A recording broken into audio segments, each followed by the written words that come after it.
Sahabat setia Gowori yang dikasih Tuhan, Shalom. Hari ini adalah Rabu 10 Desember 2025. Kita kembali akan bersama-sama merenungkan firman Tuhan hari ini yang diambil dari Injil Matius 11 ayat 28 sampai dengan 30. Mari kita siapkan hati kita. Haleluya, haleluya, haleluya. Tuhan akan datang menyelamatkan umatnya. Berbahagialah orang yang menyongsong Dia. Haleluya, haleluya, haleluya. Tuhan bersamamu dan bersama rohmu. Inilah Injil suci menurut Matius, dimuliakanlah Tuhan. Sekali peristiwa bersabdalah Yesus, "Datanglah kepadaku kalian semua yang letih lesu dan berbeban berat. Aku akan memberikan kelegaan kepadamu. Pikulah kuk yang kupasang dan belajarlah padaku, karena aku lemah lembut dan rendah hati. Maka hatimu akan mendapat ketenangan. Sebab enaklah kuk yang kupasang dan ringanlah bebanku."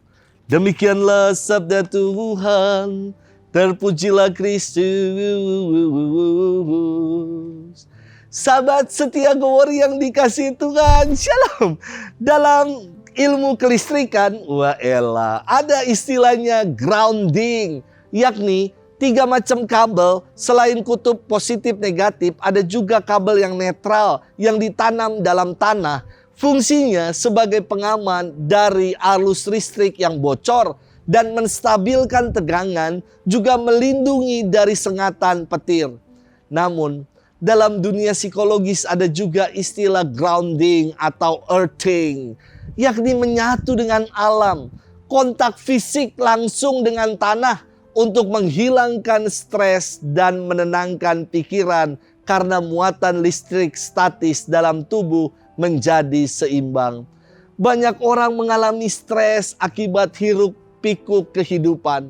Apalagi di Jakarta ya, dengan segudang persoalan, macet, polusi, kompetisi yang begitu tinggi, banjir, dan segudang persoalan lain. Orang butuh ketenangan dan keteduhan untuk mengalami kelegaan dari segala kegaduhan hidup yang ada. Untuk itu saya kira gereja bisa menjadi grounding untuk kita mengalami kelegaan. Sahabat setia Gowori yang dikasih Tuhan, firman Tuhan hari ini sangat singkat namun sangat meneduhkan. Yesus berfirman, "Datanglah kepadaku kalian semua yang letih lesu dan berbeban berat. Aku akan memberikan kelegaan kepadamu." Firman Tuhan ini merupakan suatu undangan untuk datang dan mengalami Tuhan. Ketika dalam hidup ini kita memenuhi undangan Tuhan untuk datang kepadanya, maka kelegaan, keringanan dan damai akan dianugerahkan kepada kita. Dan Ekaristi merupakan undangan Tuhan agar kita mengalami kelegaan dan sukacita. Itulah sebabnya dalam doa imam sebelum komuni, ada ajakan yang didoakan, namun terkadang kita terlalu sibuk dengan urusan kita dan alpa untuk memenuhi undangan Tuhan. Atau karena kita merasa terlalu asik dengan diri kita sendiri, enggan untuk kembali bersekutu dalam gereja Tuhan yang kudus.